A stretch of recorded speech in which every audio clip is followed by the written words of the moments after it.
Agora sim, agora eu estou ao vivo. Como é que vocês estão? Boa noite, boa noite, boa noite. Quero, por favor, que vocês digam aí no chat se eu estou aparecendo direitinho, se está tudo ok, se eu realmente estou aparecendo para vocês. Por favor, coloque aí no chat. Janaína, boa noite. Edu. Obrigado, Edu. Obrigado pelo elogio. Wendel Eduardo, G. Silva, Maria Eduarda, Rose Martins, Bárbara Queiroz, Ana Lúcia, Vitor Rosendo, Diane, Tiago, Jovelina, Ângela, Marina, Manuela, Cláudia. Caramba, mas tem gente, hein? Mas tem gente nesse aulão.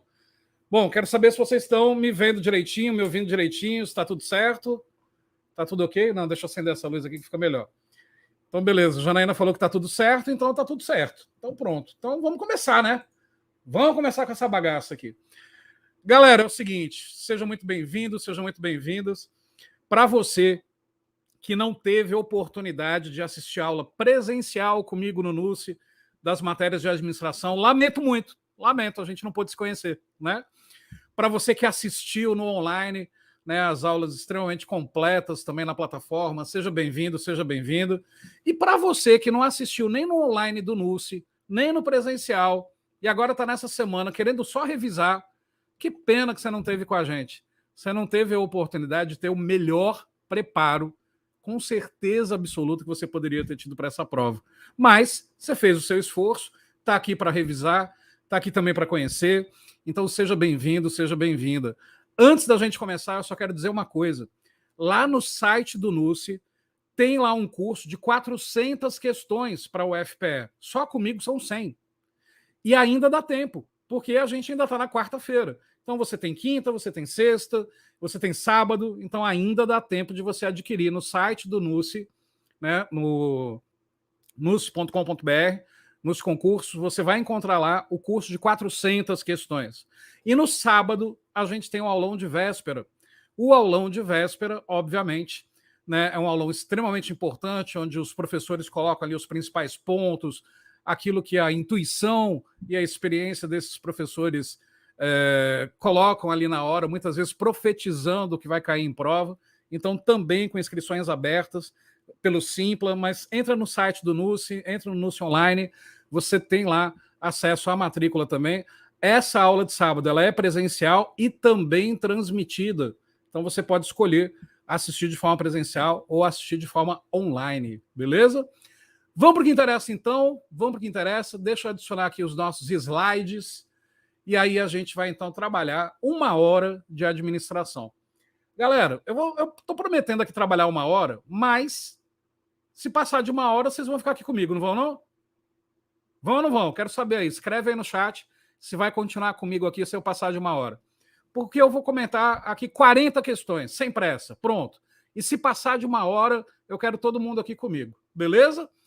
Vamos para o que interessa, então? Vamos lá, então, para a nossa primeira questão. Olha só. Está aí na tela. Não era para aparecer o gabarito, mas já está aparecendo o gabarito. Mas eu vou comentar as questões. Elas estão separadas por assunto, beleza? Então, a gente tem aí 2 questões de cada tópico de administração para comentar com vocês. Então, vamos lá. Primeiro aí de comunicação e relacionamento interpessoal. Então, vamos lá. Ó. No ambiente de trabalho, segundo Rocha é algum autor, né? Que se dane o nome do autor, galera, quando aparecer na prova. Lê o enunciado, tá certo? Mas vamos lá. Relacionar-se é dar e receber ao mesmo tempo, é abrir-se para o novo, é aceitar e fazer-se aceito. Que bonito isso, quase chorei. Buscar ser entendido e entender o outro. Olha que lindo. Isso é se relacionar, buscar ser entendido e entender o outro. Para quem está com o coraçãozinho apertado, querendo um relacionamento, agora nesse momento está chorando com esse enunciado. Buscar ser entendido e entender o outro. Dessa forma, o relacionamento interpessoal se configura como um vínculo de fortalecimento entre o profissional e a equipe. Nesse sentido, assinale a alternativa que não favorece um relacionamento interpessoal saudável no ambiente de trabalho. Aí a gente tem como opções, ó, colaboração mútua, vaidade desmedida, respeito, compartilhar informações e compreender o outro. Galera, questão fácil, é só você identificar aquilo que não contribui para um bom relacionamento interpessoal. Óbvio que colaboração mútua contribui. Óbvio que vaidade desmedida nunca vai contribuir para um bom relacionamento, até porque com isso a pessoa fica arrogante, soberba, uma pessoa vaidosa demais, então obviamente a gente não vai conseguir conviver direito com ela. Respeito, obviamente, é algo que favorece, né, o relacionamento interpessoal. Compartilhar informações também e compreender o outro também, né? Óbvio. Então, resposta é a ser marcada, letra B, vaidade desmedida. Galera, normalmente as questões de comunicação e relacionamento interpessoal são fáceis. E é por isso que você tem que tomar cuidado. Às vezes vem pegadinha, beleza? Presta muita atenção nisso. Mas vamos lá, próxima questão, 2. O feedback. O que é feedback? Retorno. Né? Então, por exemplo, quando eu falo, galera, escreve aí no chat, eu estou pedindo um retorno, feedback. É um elemento do processo de comunicação, de retorno da informação ao emissor. E esse retorno permite avaliar a eficácia da comunicação. Assinale a opção que apresenta exemplo de aplicação de feedback, de retorno. Aí, letra A. Participar do processo de planejamento estratégico. Galera, a gente viu isso nas aulas de funções administrativas. O planejamento estratégico é feito por quem? Pela cúpula. O fato de participar da elaboração do planejamento não significa feedback. Então, não é a resposta. Aí, olha a letra B, ó. Receber a opinião de uma pessoa sobre o seu trabalho. E isso é feedback. Então, eu gostaria que agora, no chat, quem assistiu a aula comigo, dê um feedback. O que você achou das aulas, se você conseguiu aprender, se você está conseguindo resolver questões, né? O que você achou das dinâmicas diferentes nas mais diversas matérias de administração. Quando eu pergunto isso, o que eu estou pedindo? Feedback, retorno. Quando eu perguntar para vocês, como é que vocês foram na prova? Depois da prova, o que eu estarei pedindo para vocês? Um feedback, um retorno. Então, obviamente, é a letra B. A letra C, ó, atender o público com rapidez e assertividade. É bom isso. Percebe que a banca é do mal aqui, porque ela coloca algo que é bom, mas não é o que é feedback. Letra D, desenvolver competência de oratória. Isso favorece a comunicação, favorece inclusive dar feedbacks, mas isso não é um exemplo de aplicação de feedback. Então, obviamente, também não é a resposta. E como é a letra B, que a gente já identificou, NDA não seria jamais opção de resposta. Né? Manuele, aulas maravilhosas. Cláudia Amorim, massa demais. Ângela, super produtivas, aulas maravilhosas. Quitéria, ótimas aulas. Obrigado, gente. Obrigado pelo feedback. Obrigado de coração. Vamos lá, então, para a nossa próxima questão. Agora sobre trabalho em equipe, tá? 2 questões de trabalho em equipe.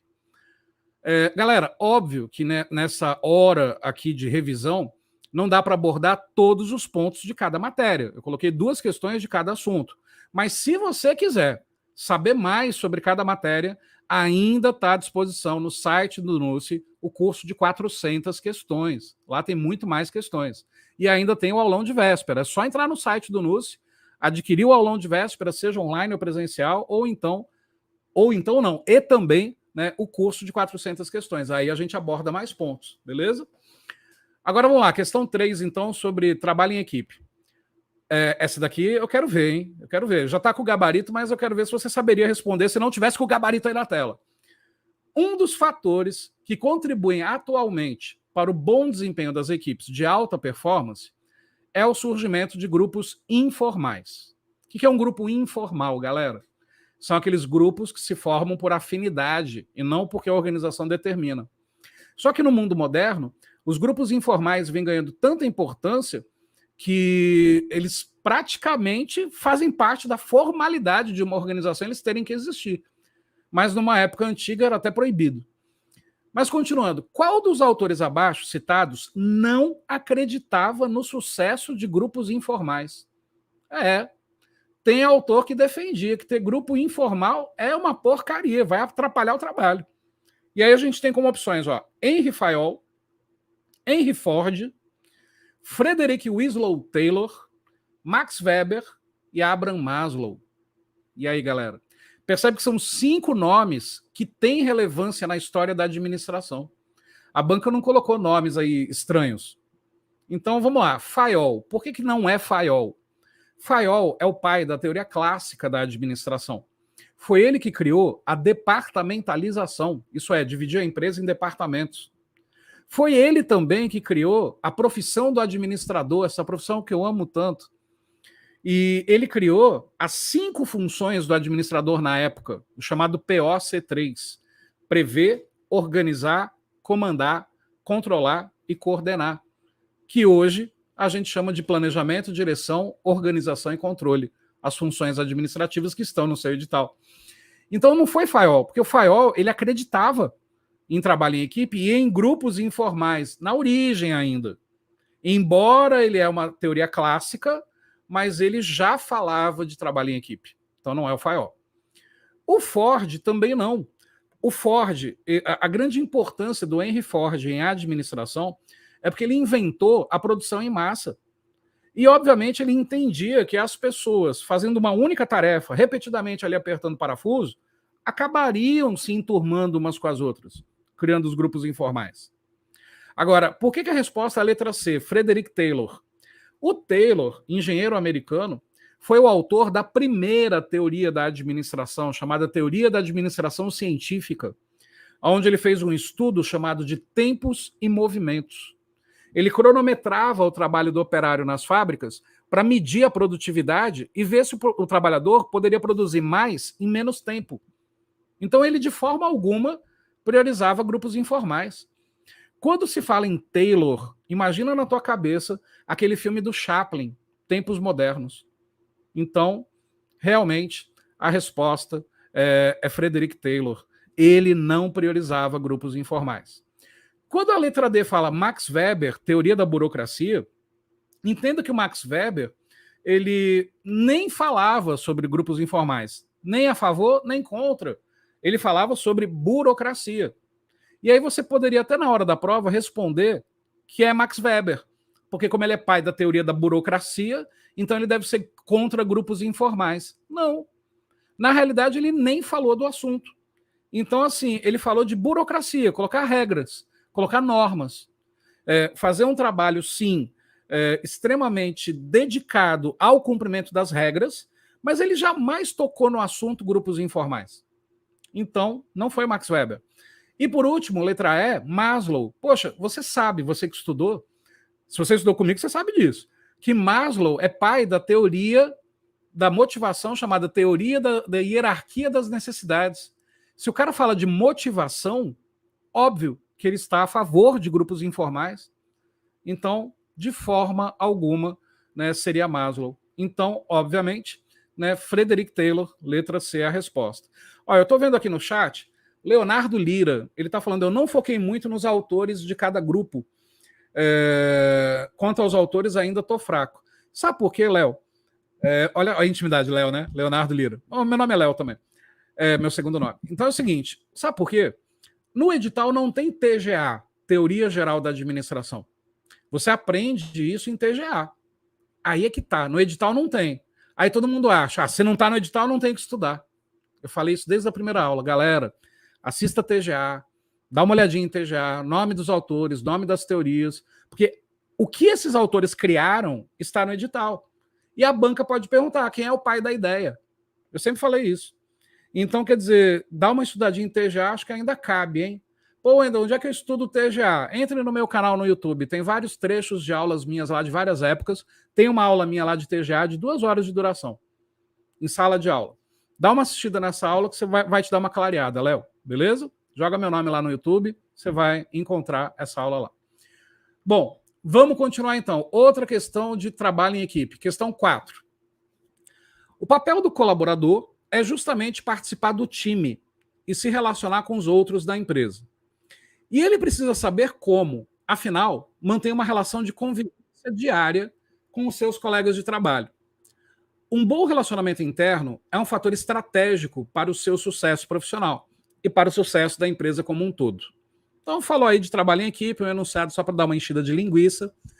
E aí vem a questão propriamente dita. Ó. Numere a segunda coluna de acordo com a primeira, no que se refere a pecados capitais na comunicação no ambiente de trabalho. E aí a gente tem, ó, número 1, apatia. Número 2, insegurança. Número 3, impaciência. Número 4, incoerência. Número 5, prolixidade, ser prolixo. Número 6, ignorância. E número 7, arrogância. Então temos aí 7 pecados, né, na comunicação, dentro do trabalho em equipe. Tá percebendo que é uma questão que mistura trabalho em equipe com comunicação. E é aquilo que eu falei nas aulas todas, os assuntos são multidisciplinares. E aí, nos parênteses, a gente tem a explicação do que é cada palavra dessa. Bom, eu quero ensinar para vocês agora malícia de hora de prova. Dá uma olhadinha nas opções de gabarito. Letra A, B, C, D e E. Você está percebendo que a primeira resposta de cada alternativa, o número não se repete? Então, obviamente, se você acertar o primeiro parênteses, você acertou o resto. Então, vamos lá. Ó. Vamos ler o primeiro parênteses. Pouca clareza e nenhuma empatia. Isso é, a pessoa não se põe no lugar da outra. Torna a comunicação quase que uma obrigação, em vez de ser uma ação prazerosa e envolvente. Galera, isso é impaciência. Impaciência, a pessoa é pouco clara, a pessoa não se põe no lugar da outra. Se isso é impaciência, isso é a opção número 3, impaciência. Você já matou a resposta. Qual é a única que começa com o número 3? Letra D. Acabou. Mas vamos conferir o resto. Ó. Segundo parênteses, discrepância, falta de lógica, inconsequência. Isso é incoerência. Terceiro parênteses, ser excessivamente longo, cansativo, entediante numa conversa ou texto. É um dos maiores pecados da comunicação. Obviamente, isso é ser prolixo, né? Fica patinando, não sai do lugar. O quarto parênteses, ó, caracteriza a falta de humildade.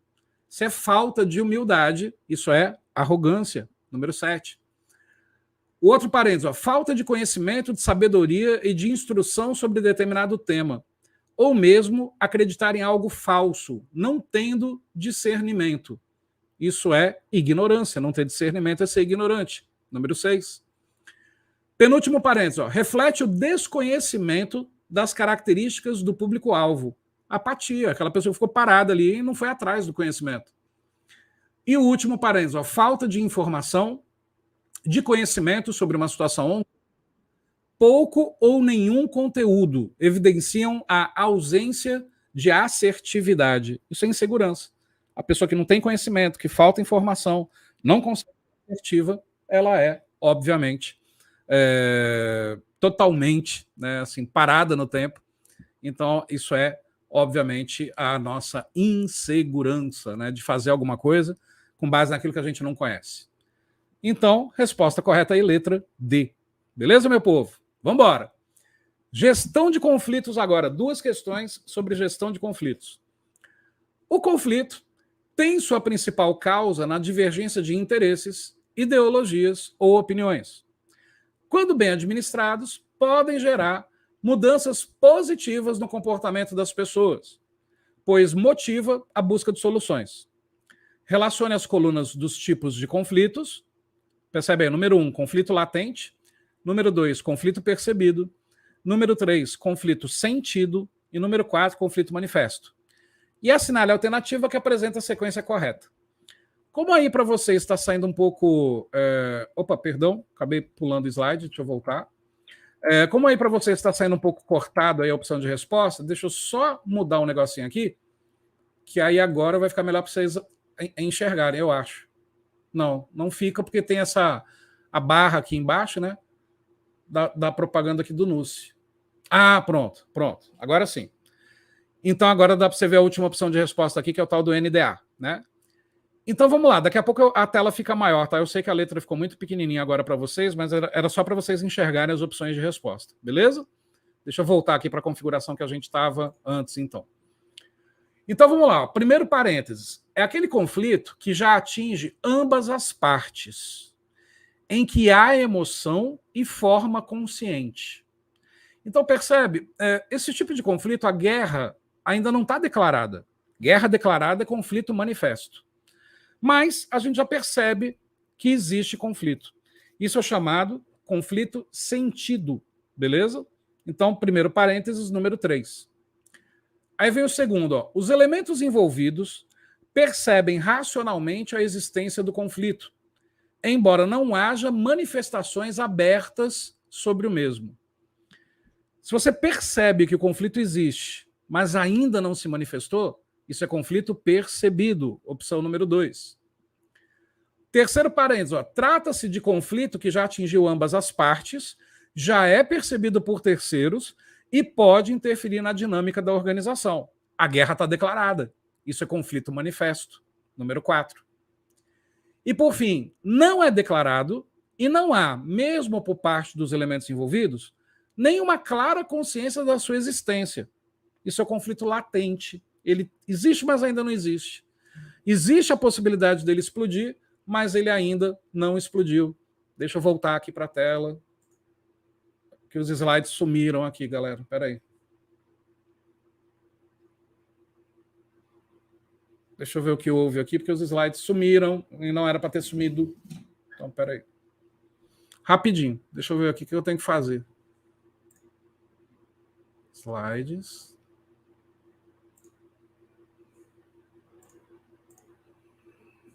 Pronto, voltei para os slides aqui. Então, o que acontece? Esse é o conflito latente, tá? Então, o que é um conflito latente? Ele existe, mas não existe. Ele pode estourar, mas ainda não estourou. São os níveis de conflito. Para quem assistiu às aulas, já sabe os 5 níveis de conflito de cor, beleza? A Lita está pedindo aula em PDF. Como ela é uma aula ao vivo e ela foi criada assim de última hora para presentear vocês, esses materiais a gente não teve tempo hábil para preparar, para disponibilizar com antecedência, até porque é um aulão gratuito.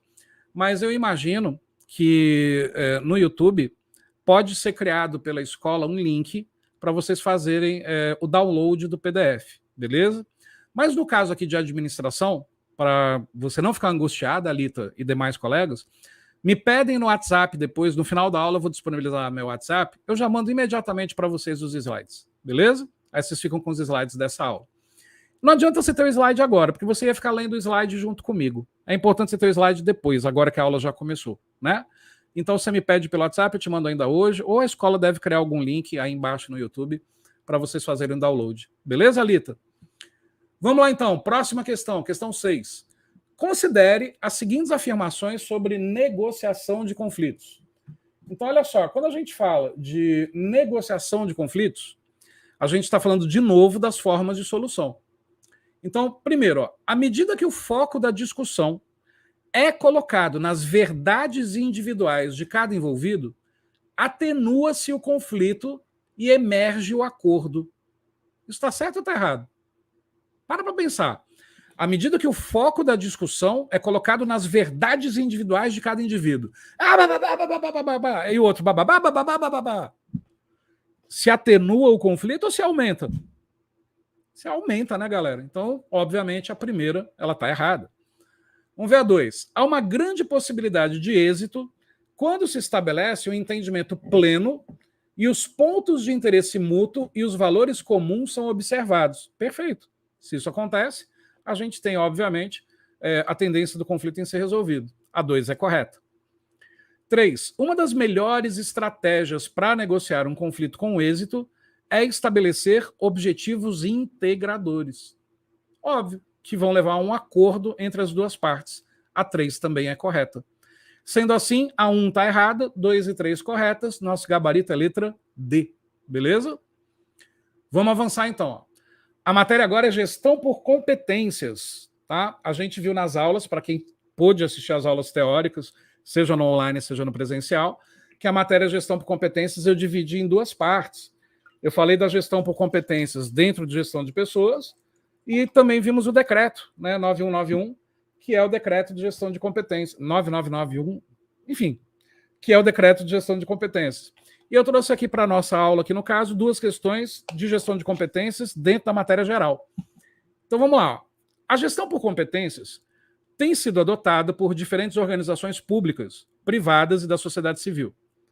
Ou seja, os profissionais de recursos humanos responsáveis pela gestão por competências têm considerado, letra A. Antes de tudo, galera, o que é gestão por competências? É o que a gente tem de mais moderno dentro de gestão de pessoas. a gente viu nas aulas que gestão por competências, a gente leva em consideração a capacidade, o conjunto de conhecimentos, de habilidades, de atitudes do trabalhador, do colaborador.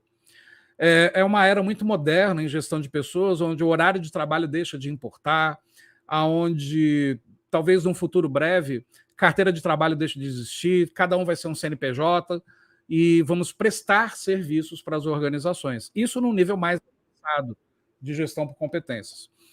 Então, como a banca está perguntando aí, os profissionais de RH responsáveis pela gestão por competências têm considerado, letra A postura dos funcionários diante de problemas e desafios. Claro que isso é importante, mas não tem a ver com o enunciado. Não tem a ver com gestão por competências, embora seja importante. Letra B, os conhecimentos, as habilidades, as atitudes dos funcionários. Perfeito. Lembra sempre que a gestão por competências é com base no CHA, conhecimentos, habilidades e atitudes. A letra C, nas capacidades socioemocionais dos funcionários. Não é que isso não seja importante, mas o foco da gestão por competências não é capacidade socioemocional. D, nos conhecimentos técnicos, ou seja, as hard skills. Conhecimento técnico é importante, é a gente saber o que a gente está fazendo, mas isso não é hard skill. Hard skill é aquilo que nos é exigido como o básico, o certo, o principal da nossa atividade. Óbvio que para termos hard skills, temos que ter conhecimentos técnicos. Existem as hard skills e as soft skills. Enquanto as hard skills é o nosso conhecimento principal, as soft skills são os nossos conhecimentos acessórios. Então, por exemplo, um professor tem que saber dar aula. Isso é hard skill. Mas para isso tem que preparar slide. Isso é soft skill. Entende? Então, não tem muito a ver com o enunciado também. E a letra E, a efetividade e a capacidade de entrega dos funcionários. Óbvio que isso é importante em gestão por competências, mas entenda que o enunciado, ele sempre na hora da prova, a banca pode colocar questões que têm várias opções de resposta que fazem sentido, mas você tem que colocar aquela que é a principal envolvendo o tema, a mais correta das corretas. E, obviamente, quando a gente fala em gestão por competências, se tem alguma opção com o chá vai ser a resposta. Conhecimentos, habilidades e atitudes. Então, resposta correta, letra B. Próxima, 8. Uma empresa pode ter gestão de competências sem ter gestão por competências. Pode mesmo. Mas o inverso não é verdadeiro, segundo um autor qualquer. Olha só, galera, qual é a diferença de gestão de competências e gestão por competências? Como também gestão de processos e gestão por processos. Põe na cabeça uma coisa, quando tem o por, é maior, é mais amplo. Então, quando eu falo gestão de competências, eu estou gerenciando apenas as competências que a pessoa possui dentro da organização. Quando eu estou falando em gestão por competências, eu estou falando de uma modalidade de gestão que vai ser incorporada dentro da cultura organizacional. Então, vou dar um exemplo em gestão de processos e gestão por processos. Quando uma empresa faz gestão de processos, ela está gerenciando cada processo dela isoladamente. Quando ela fala de gestão por processos, isso é cultural da organização inteira. Ser gerenciada por processos. Então, sempre o por é gerencial. O de é operacional. O de é cada tarefa sendo executada. O por é uma visão de gestão. Beleza? Então, realmente, essa frase é verdadeira. Ó. Uma empresa pode ter gestão de competências sem ter gestão por competências. Mas é impossível ter gestão por competências sem ter gestão de competências. O inverso não é verdadeiro mesmo. Com base nisso, o enunciado não ajudou nada, quer ver? Com base nessa afirmação, a gestão por competências refere-se a, letra A, atividade informal, já está errada, que pode ser executada por qualquer gestor no exercício do seu trabalho, por meio da atribuição de desafios, leituras, conversas de coaching e feedback constante. Não, galera, não. Não é uma atividade informal, não pode ser feito por qualquer pessoa, e não é papinho de coaching que vai fazer a gestão por competências existir. Muito embora para a prova, para quem assistiu minhas aulas sabe disso, tanto presencial quanto online, eu expliquei que coaching para a prova não é o coaching que você tem na cabeça. O coaching que você tem, inclusive, preconceito. né, aqui no Brasil. Porque, infelizmente, é uma atividade que muita gente não leva a sério. Tá? Coach para a prova é aquela pessoa que faz com que o seu time inteiro se eleve preparado para serem promovidos para o próximo cargo, o time inteiro, como faz o técnico de um time de futebol, que prepara o time para ser campeão e campeão dos campeonatos maiores, para a prova, ok? Então não leva para a prova o conceito de coach que você tem, que é certo, a maioria é picareta mesmo, né? Mas tem coaches sérios, beleza? Que exerce um papel muito sério e muito importante no desenvolvimento de pessoas. Mas não é esse o conceito de coaching numa prova de gestão de pessoas. É o técnico, é aquele que faz o time inteiro crescer. Não esquece isso. Expliquei isso nas aulas presenciais e nas aulas gravadas também. Então não é a letra A. B. Então a gestão por competência se refere a empresas que definem e formalizam um conjunto de competências que esperam dos seus colaboradores e as utilizam sistematicamente como parâmetro para trabalhar suas pessoas. Perfeito. Isso é gestão por competências. Definir e formalizar um conjunto de competências que a empresa precisa, levantar as competências que os trabalhadores já possuem, fazer um mapeamento dessas competências, a gente aprendeu como fazer isso nas aulas, principalmente fazendo mapeamento do conhecimento, a espiral do conhecimento, lembra? E aí, com base nisso, a gente vai confrontar as competências que a empresa precisa, as competências que cada colaborador detém, para vermos quais competências são necessárias buscar fora da organização ou que já possuímos dentro da organização. A B está correta. Vamos ver a letra C. Ó. O Leonardo Lira está falando que ele ficou entre a B e a C. Vamos ver a C. Ó. Gestão por competência se refere a empresas que promovem ações de treinamento pontuais. Já está errado, Léo. Gestão por competências não é simplesmente treinar, é muito mais amplo. Óbvio que treinamento está dentro do espírito da gestão por competências, mas é muito mais amplo. Então, ó, empresas que promovem ações de treinamento pontuais ou realizam outras ações de desenvolvimento com base nas solicitações dos seus gestores e de seus colaboradores. Léo, está muito limitado. Você ficou na dúvida entre a C. Então, quer dizer que a gestão por competências só existe se o trabalhador solicitar e se o gestor solicitar. E o mercado? E os concorrentes? E acompanhar as tendências modernas de evolução em RH? Então, não. Tá? Então, a C é muito, muito inferiorzinha para ser a resposta. A B é melhor. D. Um conjunto de ações que gestores e ou empresas realizam com vistas ao desenvolvimento de competências dos seus profissionais quando não há competências formalizadas. Totalmente errado. Né? A gestão por competências não é um simples conjunto de ações com vistas ao desenvolvimento de competências dos profissionais quando não tem competência formalizada. Não. A gente também avança as competências que já existem na gestão por competências. E planos de desenvolvimento individuais estabelecidos entre o gestor e seus colaboradores com foco no aprimoramento de capacidades intelectuais que permitam elevar resultados. Também não. Embora os planos de desenvolvimento individuais também ocorram, a gestão por competências tem um olhar muito mais coletivo, um olhar muito mais global da organização. Então, a única resposta correta, letra B. Beleza? Próxima, agora sobre o assunto atendimento. Muito cuidado com esse assunto também. 9. A interação entre as pessoas faz parte do cotidiano de qualquer profissão e organização. Quando se trata de uma organização pública, poucas são as posições no quadro funcional que não demandam atendimento ao público. Só tomar uma água aqui. Isso aqui é água, tá? Uhum. Não, tô brincando, é água. Quando se trata de atendimento, temos que ter muito cuidado com nossa postura profissional, com as informações prestadas e com a forma de tratamento utilizada. Sobre o tema atendimento, analise as afirmativas abaixo e indique as que estiverem corretas. Número 1. Público interno são as pessoas atendidas no interior do prédio da organização. Oh, meu pai.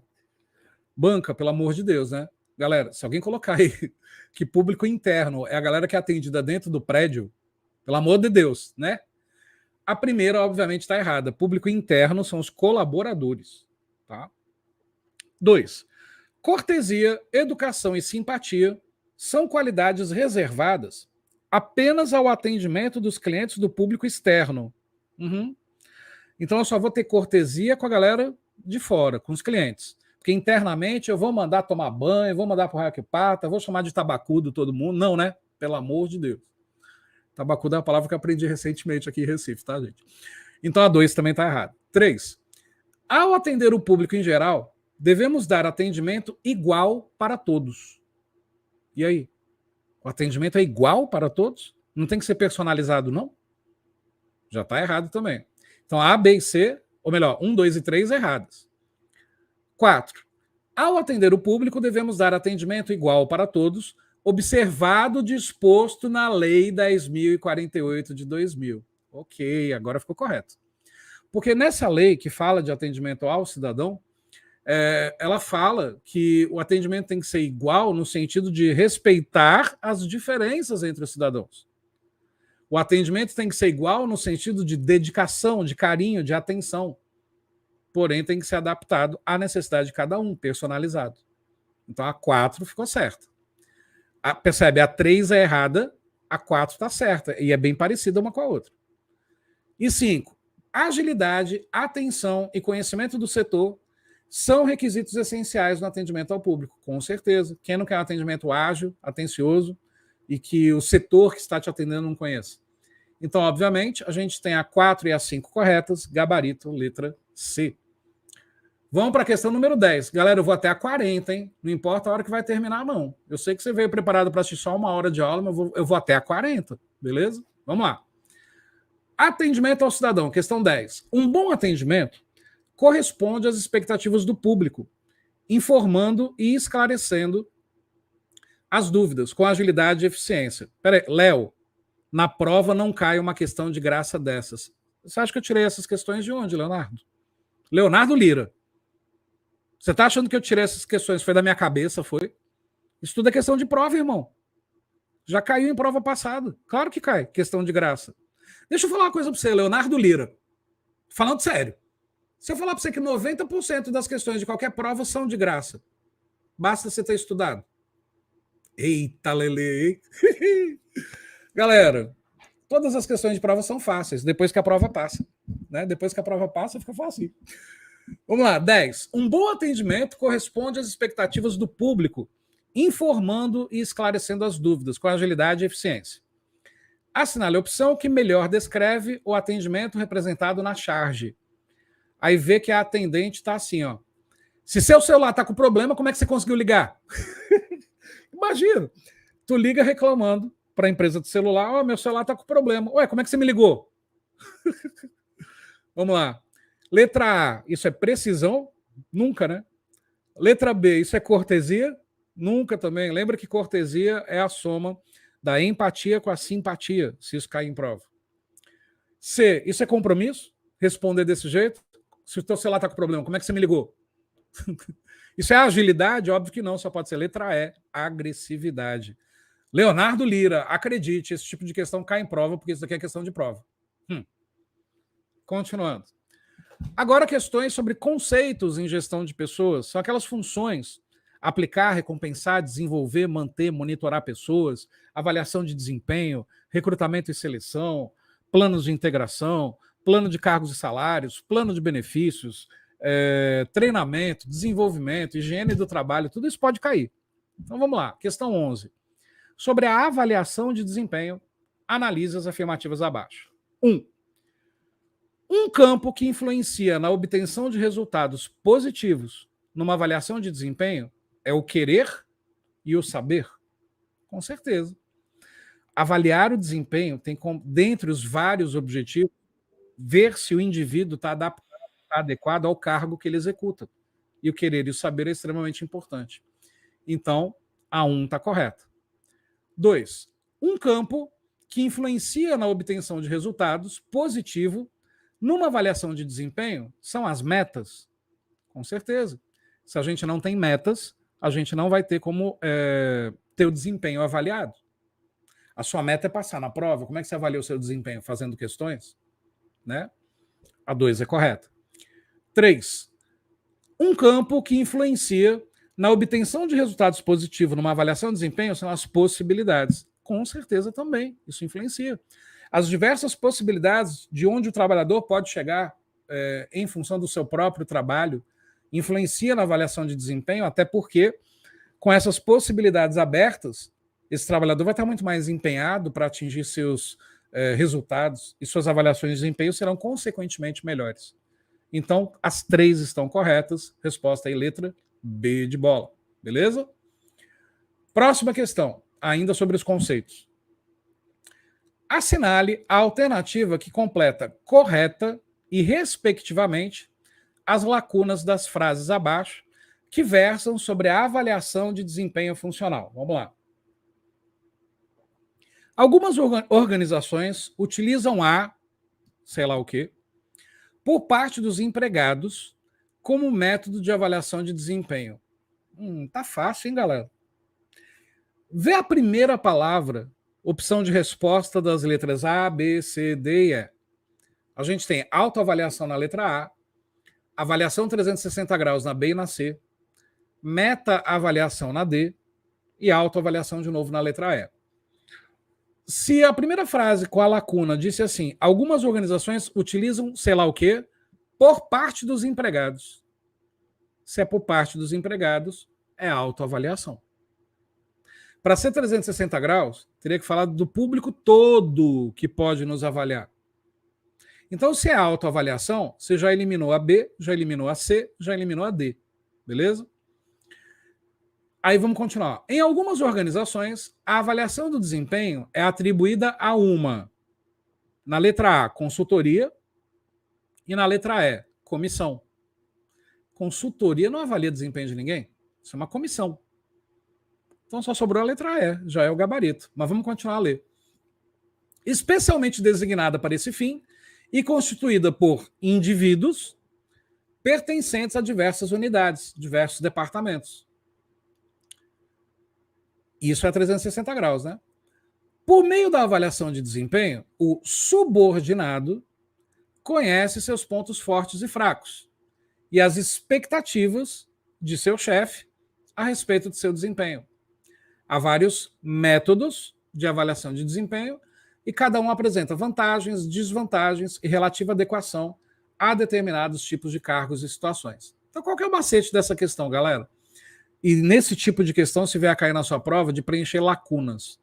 Lê a primeira frase e vê a palavra que mais se adequa à primeira frase, nem lê o resto. Aí você vê as opções que você pode eliminar. E assim sucessivamente, para a segunda lacuna, terceira, etc. Beleza? Então, resposta correta aí, letra E. Próxima questão, agora sobre treinamento. O treinamento é considerado um meio de desenvolver competências nas pessoas para que elas se tornem mais produtivas, criativas e inovadoras, a fim de contribuir melhor para os objetivos organizacionais e se tornar cada vez mais valiosas, a fim de contribuir mais valiosas. Segundo Chiavenato, que é o principal autor, é a referência, o levantamento de necessidades de treinamento pode ser feito em 5 níveis de análise. São eles. Aí você, na hora da prova, ai meu Deus, eu não sei quais são os 5 tipos de análise, eu não estudei isso. Não estava no material, não estava na apostila, o professor não explicou, aí bate o desespero. Calma, jovem gafanhoto, interpreta! E pronto. Percebe que o enunciado está pedindo 5 níveis de análise para levantar necessidade de treinamento. Sem ler as opções de resposta, pensa comigo. Quando eu avalio o desempenho de um empregado, eu consigo detectar necessidade de treinamento? Se o desempenho dele estiver ruim, óbvio que sim. Se eu observo no mercado o que as outras empresas estão treinando os seus funcionários, os concorrentes, e eu não treino ainda, será que isso é uma necessidade de treinamento? Certamente sim. Se o RH observa a simples solicitação dos funcionários, será que isso não é um alerta para as necessidades de treinamento? Com certeza. O gerente pedir para que os funcionários sejam treinados em determinado assunto porque ele vê como importante, não é uma necessidade de treinamento? Não é uma forma de diagnóstico? Com certeza. Então, esse é o ambiente daquilo que faz o treinamento ser necessário, o diagnóstico, levantar o diagnóstico. Então, vamos lá. Letra A. Análise das competências pessoais, análise do investimento em capacitação, análise do plano de carreira, análise do desenvolvimento organizacional e análise da gestão do conhecimento organizacional. Está muito amplo. A gente está falando de treinamento do indivíduo. Vamos ver a letra B. Olha como a letra B é melhor. Análise organizacional, analisar a empresa e as capacitações que são necessárias para ela. Análise das competências organizacionais requeridas, isso é, aquilo que a empresa exige e que talvez os trabalhadores não tenham. Olha o terceiro, análise dos recursos humanos, importante, que dependendo do tipo de recursos humanos que foram contratados, essas pessoas vieram sem a capacitação devida. Olha o quarto item, análise da estrutura de cargos, importantíssimo, porque dentro da estrutura de cargos, até para assumir determinados cargos, você precisa de outros treinamentos. E é análise do treinamento propriamente dito. De repente, aquele treinamento que foi passado não foi tão legal, e isso faz surgir necessidade de outros treinamentos. Então, a letra B é correta. Vamos ver na letra C, ó. Análise das competências pessoais, análise da gestão do conhecimento organizacional, análise da disponibilidade de equipe. O que isso tem a ver com necessidade de treinamento? Né? Então, já está errado. Análise das competências pessoais, análise do treinamento, até aí tudo bem. Aí percebe que na letra C ainda repetiu, né? Competências pessoais e competências pessoais de novo. Então não tem nada a ver. Letra D. Análise da disponibilidade orçamentária em capacitação, hein? É óbvio que o orçamento disponível é importante para a empresa saber os treinamentos que ela pode executar, mas a questão não está falando disso, está falando dos 5 níveis de análise de levantar a necessidade de treinamento. Então o orçamento não tem nada a ver com isso. A D já está errada. Vou nem ler o resto. E a letra E, NDA, não é a resposta, porque a B é a resposta. Então, a resposta correta é B de bola. Próximo. Ainda sobre os conceitos de gestão de pessoas. Questão 14. A gestão de pessoas é um conjunto integrado de processos. Aplicar, recompensar, desenvolver, manter, monitorar e desenvolver pessoas. Não. Aplicar. Deixa eu falar com calma, devagar. É que eu estou preocupado aqui de falar rápido, mas eu já falei que eu vou ficar aqui com vocês até amanhã de manhã, então tá tudo certo. Aplicar, recompensar, desenvolver, manter, monitorar e agregar pessoas. São 6 processos de RH. Então, óbvio que a gestão de pessoas é um processo é um sistema integrado desses 6 processos. Como a gente viu nas aulas, cada um desses 6 processos tem os seus respectivos subprocessos. Por exemplo, em agregar pessoas, a gente tem recrutamento, seleção e planos de integração. Em agregar pessoas, né, a gente tem isso. Aplicar pessoas, que é colocar a pessoa certa no lugar certo. A gente tem desenho e análise de cargos, e a gente tem a avaliação de desempenho. Em recompensar pessoas, a gente tem os planos de benefícios e os planos de recompensas. Em desenvolver pessoas, a gente tem treinamento e desenvolvimento. Em manter pessoas, a gente tem higiene do trabalho, segurança do trabalho, medicina do trabalho e QVT, qualidade de vida no trabalho. E em monitorar pessoas, a gente tem os controles e os sistemas de informações gerenciais. Acabei de falar aí todos os processos de gestão de pessoas com os respectivos subprocessos que caem em prova de concurso. Então, realmente, gerenciar pessoas é gerenciar esse conjunto integrado. São considerados processos de gestão de pessoas, exceto. Então, qual que não é? Então, letra A. Os processos de agregar pessoas são utilizados para incluir novos colaboradores na organização? Perfeito. Agregar não é juntar fisicamente? E a gente não junta fisicamente no recrutamento e na seleção, que é para entrar gente nova, se for recrutamento externo? Então, a A é correta. B. Os processos de aplicar pessoas são utilizados para acompanhar e controlar as atividades relacionadas à qualidade de vida dos colaboradores. Não! Acabei de falar isso agora há pouco no meu resumo. Quando a gente fala em qualidade de vida, QVT, a gente está falando não de aplicar pessoas, a gente está falando de manter pessoas, beleza? C. Os processos de recompensar pessoas são utilizados para incentivar os colaboradores e satisfazer suas necessidades individuais. Perfeito, recompensa é salário e benefício. D. Os processos de desenvolvimento de pessoas envolvem treinamento, desenvolvimento, gestão do conhecimento e competências. Perfeito. Desenvolver pessoas é tudo isso. E letra E. Os processos de manter pessoas são utilizados para criar condições ambientais e psicológicas satisfatórias para as atividades dos colaboradores, que é manter a saúde do trabalhador intacta. Perfeito. Então, a única exceção aí é a letra B. Continuando, questões agora sobre liderança. O funcionário do século XXI conhece mais sobre liderança e gerenciamento do que o funcionário do século XX. Óbvio, né? A administração avança. O gerente do século XXI precisará conhecer bastante sobre liderança. Com esses conhecimentos, o tipo de organização que aprende pode ser construído e mantido. Sem esses conhecimentos, as empresas adaptáveis e dinâmicas não são viáveis. Sobre esse texto acima, podemos dizer que, letra A, ele é verdadeiro apenas parcialmente, pois a organização que aprende não deve ser matéria de interesse do RH. Como assim? A organização que aprende é justamente um dos principais objetivos do RH moderno. Letra A está errada. B, ele é verdadeiro em seu todo e apresenta uma temática atual e importante para o RH. Com certeza, uma organização em constante aprendizagem é algo atual, moderno, importante e relevante. A B é correta. C, empresas adaptáveis e dinâmicas podem prescindir do saber gerencial. Cuidado, galera. Olha a banca querendo te pegar com a palavra prescinde. O que é prescinde? Dispensa. Lembra, imprescindível é algo indispensável. Prescinde é algo que se dispensa. E aí, se dispensa o saber geral? Nunca nessa vida. Letra D. O texto não apresenta em seu todo um tema relevante para as discussões contemporâneas, notadamente no que se refere ao RH. Falou besteira, óbvio que é extremamente importante falar sobre as organizações que aprendem. Então, a única resposta correta, B de bola. Próxima, sobre liderança também. Em relação aos conceitos de gestão de pessoas, é correto afirmar que na liderança autocrática, lembra, autocrático, manda quem pode, obedece quem tem juízo. Letra A.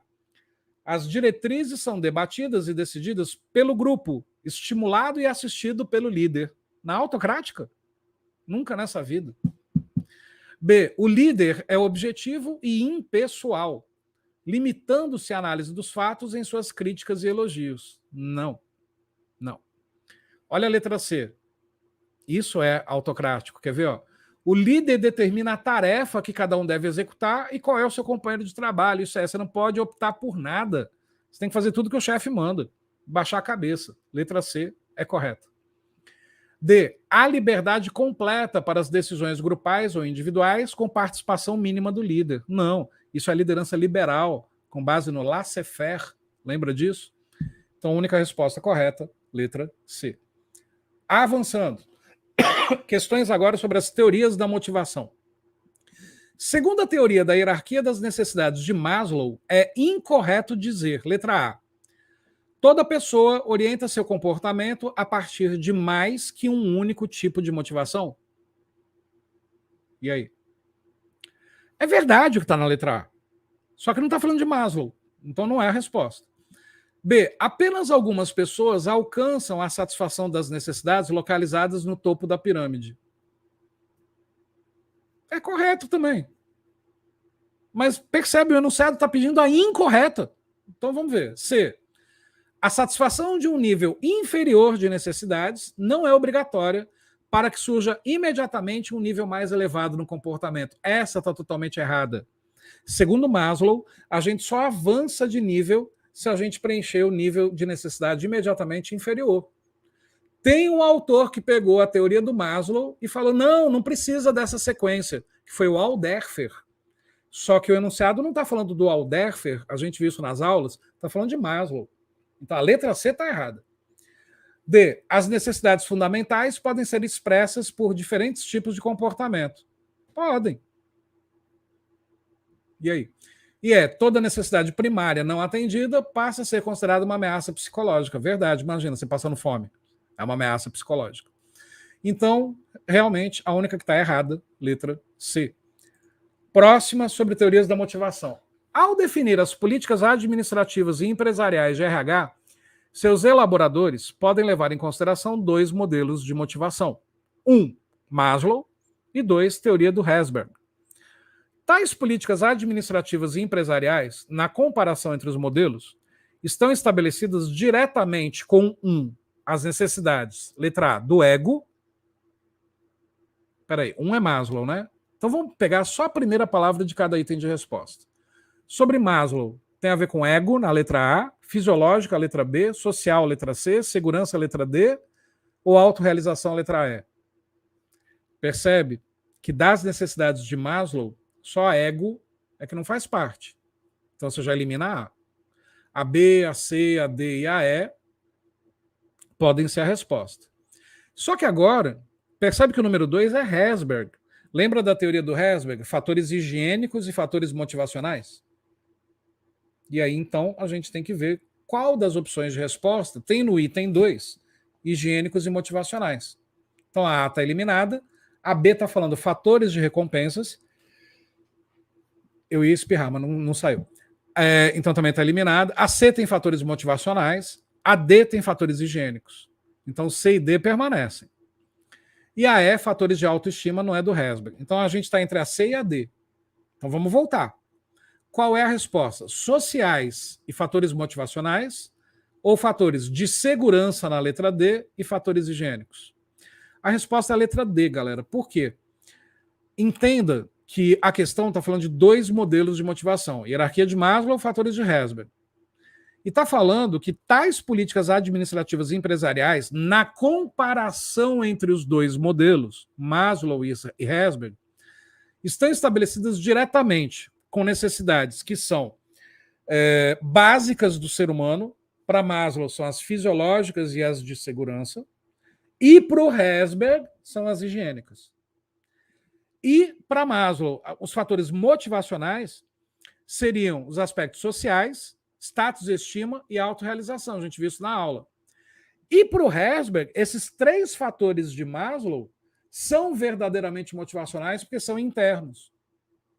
Então, se a gente separar o que Maslow coloca como externo e o Herzberg coloca como interno, para poder ficar o externo e o interno se complementando, como o enunciado pediu, é a letra D. Porque segurança para Maslow é algo interno, enquanto que os fatores higiênicos para o Herzberg é algo externo. Resposta correta, letra D. Essa questão eu achei fantástica, muito bem elaborada. Essa é, desculpa a expressão, foda. Essa é uma questão que leva o candidato, opa, eu tenho que pensar direito mesmo. Essa não é uma questão fácil, não, dificuldade elevada nessa. Próxima questão sobre indicadores de excelência. A conduta ética no trabalho, seguindo padrões e valores, tanto da sociedade quanto da própria organização, são essenciais para o alcance da excelência profissional. Com relação às vantagens da ética aplicada ao ambiente de trabalho, assinale verdadeiro e falso e qual é a sequência correta. Uai, Wendel, mas ética não é uma matéria, indicadores de excelência não é outra? Vem cá. Um dos indicadores de excelência de qualquer organização não pode ser o fator ético? Pode. Então, novamente, uma questão multidisciplinar. Então, primeiro parênteses, maior nível de produção da empresa. A ética leva a isso? Com certeza, verdadeiro. Inibe a criação de um ambiente de trabalho harmonioso, respeitável e agradável. A ética não inibe, proporciona. Então é falso. Aumenta o índice de confiança entre os funcionários. Óbvio que no ambiente ético, o índice de confiança é ampliado. Verdadeiro. Então a sequência fica verdadeiro, falso, verdadeiro. Opção aí, letra C, é o nosso gabarito. Próxima questão também sobre indicadores de excelência. Percebe que agora a gente já saiu do universo de gestão de pessoas e entramos em funções administrativas. Segundo o conceito popular, a burocracia é entendida como uma organização onde a papelada se multiplica e se avoluma, impedindo soluções rápidas ou eficientes. O conceito de burocracia para Max Weber é exatamente o contrário. Para ele, a burocracia é a organização eficiente por excelência. Para conseguir eficiência, a burocracia explica nos mínimos detalhes como as coisas deverão ser feitas. Relacione as características e disfunções da burocracia às respectivas situações. Espera aí. O que eu fiz aqui, gente? Estava saindo minha própria voz aqui. Pronto. Então vamos lá. As respectivas situações. Então, 1. Características da burocracia. E 2. Disfunções da burocracia. Olha só o primeiro parênteses. Normas e regulamentos. Norma e regulamento, galera, é característica da burocracia ou é uma disfunção? É característica, e positiva, inclusive. Então, o primeiro parênteses é número 1. Você já eliminou a letra D e já eliminou a letra E. Segundo parênteses, dificuldade, eu não preciso nem ler o resto. Qualquer dificuldade só pode ser disfunção, né? Dificuldade no atendimento a clientes e conflitos com o público. Isso é disfunção. Isso é número 2. Se o primeiro parênteses é número 1, o segundo é número 2, só está na disputa a letra A e a letra C agora. Terceiro parênteses, racionalidade e divisão do trabalho. Isso é característica da burocracia, característica positiva, inclusive, para várias circunstâncias. Então, isso é número 1. Então, você já matou o gabarito, é a letra A. Mas vamos continuar. Resistência a mudanças, óbvio que é uma disfunção, número 2. E impessoalidade nas relações, óbvio que é uma característica, não é uma disfunção, número 1. Sequência correta fica 1, 2, 1, 2, 1. Letra A é a nossa resposta. Beleza?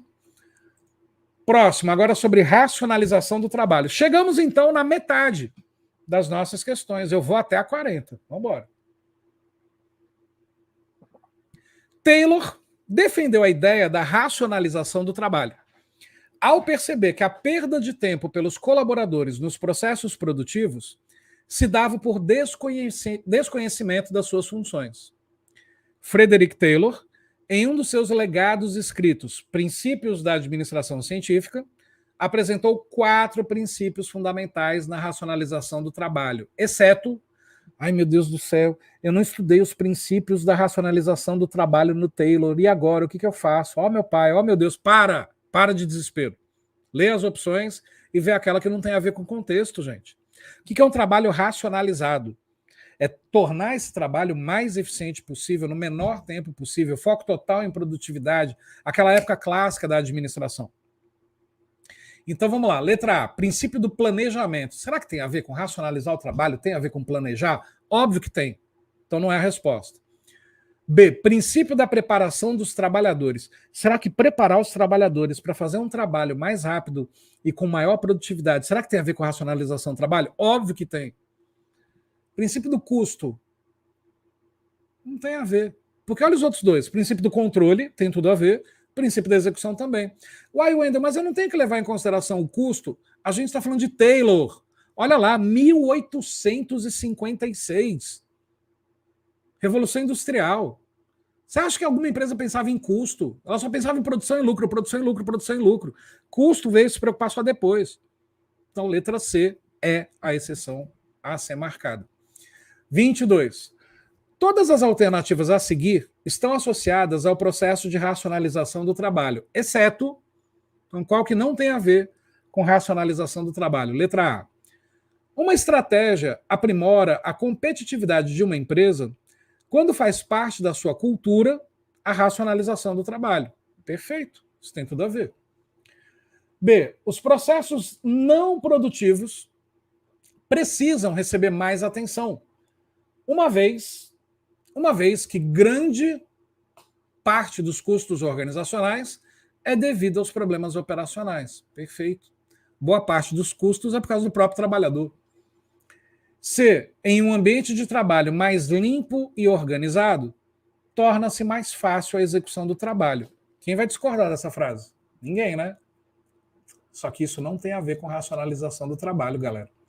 A gente está falando de algo que surgiu no primeiro livro de administração, Teoria Científica, do Taylor. O livro é de 1902. Você acha de verdade que lá naquela época, no primeiro livro, nas primeiras fábricas, elas se preocupavam em ambiente de trabalho mais limpo, mais organizado? Não, elas se preocupavam com o trabalhador trabalhar até quase morrer de tanto trabalhar. Então, a letra C não tem a ver com racionalização do trabalho. Lembra, o que tem a ver com racionalização do trabalho é o estudo dos tempos e movimentos do Taylor. Então, a C é a nossa resposta. D. Uma exigência técnica para iniciar-se um processo de racionalização do trabalho é a busca passo a passo do que cada funcionário faz, por que faz, onde faz e como faz o seu trabalho. Isso é racionalizar o trabalho. Correto. Então, eu sei que você vai brigar com essa questão, mas a letra C é a exceção a ser marcada. Não é porque a alternativa C é algo ruim, é porque não está no livro do Taylor sobre racionalização do trabalho, sobre ambiente de trabalho limpinho. Pronto, acabou. Beleza? Então, é a letra C. Agora, sobre funções administrativas, né? Planejamento, direção, organização, controle, aquele conjunto de funções. Os aspectos que devem necessariamente ser identificados para a construção de uma matriz SWOT correspondem: 1. A forças e fraquezas presentes na organização? Com certeza, ponto forte, ponto fraco, está na matriz SWOT. 2. As ameaças e oportunidades identificadas no ambiente? Com certeza, oportunidades e ameaças estão na matriz SWOT. 1 e 2 corretas. 3. Ao mapeamento das competências existentes na organização. Não, mapeamento de competências não tem nada a ver com matriz SWOT. 4. A participação nos lucros e resultados da organização. Participação em lucro e resultado também não tem nada a ver. Apenas 1 e 2 corretas. B de bola. 24. Uma empresa pretende realizar uma análise estratégica da sua atuação, para tanto separou algumas ferramentas utilizadas por gestores da área de gestão estratégica. Nesse levantamento, surgiram as técnicas análise SWOT, que a gente viu nas aulas teóricas, matriz BCG, que a gente viu nas aulas teóricas, e as 5 forças de Porter, que a gente viu também nas aulas teóricas. A respeito dessas técnicas, dadas as afirmativas, 1. O poder de barganha dos clientes e fornecedores é analisado ao se utilizar a matriz fofinha, a matriz fofa. E aí? Poder de barganha tem nada a ver com a matriz SWOT. Poder de barganha está onde? Nas forças de Porter. E não é Harry Potter, é Michael Porter. Então a 1 está errada. 2. As 5 forças de Porter permitem conhecer a concorrência para que possam classificá-las em oponentes, já está errado, vaca leiteira está correto, abacaxi está correto, estrela está correto, ou em questionamento, interrogação, está correto. Agora, oponentes tem nada a ver com a matriz BCG. E outra, essas não são as 5 forças de Porter, esses são os elementos da matriz BCG. A 2 está errada. 3. A matriz BCG utiliza 2 eixos para fazer uma análise estratégica, que são a taxa de crescimento do mercado e a participação do produto no mercado. Perfeito. E em cima disso, nessas 2 variáveis, se estabelece os 4 quadrantes. Produto estrela, vaca leiteira, abacaxi e ponto de interrogação. Então, resposta correta, B. Apenas a 3 está correta. 25. Associe as 2 colunas combinando os elementos das funções administrativas com suas características corretas. 1. Planejamento. 2. Organização. 3. Direção. E 4. Controle. Então vamos lá. Papel da liderança, que deverá motivar os indivíduos e grupos através da comunicação, do envolvimento e da orientação. Influência para que as atividades sejam executadas conforme o esperado. Que função é essa, galera? Bom, liderar as pessoas para que elas executem aquilo que foi planejado é direção. Então, a primeira função é número 3. Você já eliminou A, D e E. Segundo parênteses, a principal função a ser realizada dentro do processo administrativo. Por meio dessa função, a organização irá se preparar, estabelecendo metas e previsões. Galera, isso só pode ser planejamento. Então, 3.1, já ficou a letra C. Terceiro, está diretamente relacionado com o planejamento, pois irá assegurar que o objetivo seja atingido. Comparação do que foi programado com o que está sendo realizado. Galera, isso nada mais é do que controle. Comparar o que foi feito com o que está sendo realizado é uma medida de controle. E o último parênteses, envolve reunir e coordenar os recursos necessários para atingir um objetivo. Determinar quem faz o quê e os recursos necessários é a função organização. Resposta correta, letra C. 26. Estruturas organizacionais agora. A estrutura matricial, lembra que matricial mistura. Mistura não, tem projetos, tá? Matricial sempre tem projeto.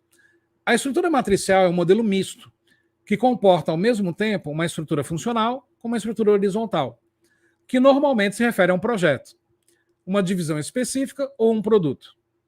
Sobre uma desvantagem da estrutura matricial, desvantagem, pode-se considerar, Wendel, como é que algo tão bom pode ter desvantagem? Olha só. Letra A. Potencializa as vantagens decorrentes da estrutura funcional e da divisional. Isso não é uma desvantagem. B. Pode reduzir a multiplicação e a dispersão de recursos e, com isso, melhora a eficiência. Isso é vantagem. Muita dificuldade para apurar responsáveis por problemas. Isso é desvantagem da matricial. Por quê? Você tem os gerentes de projetos, você tem os gerentes de departamento, todo mundo fala com todo mundo para que o projeto fique pronto no prazo. E se alguém erra, fica difícil identificar o responsável. Então a C é a desvantagem. D, estimula uma visão limitada dos objetivos organizacionais, óbvio que não, e pode gerar uma maior preocupação com resultados da divisão do que da empresa como um todo, óbvio que não é a resposta também. Desvantagem, letra C. Questão 27. Estrutura funcional é a estrutura organizacional determinada por especialização do trabalho.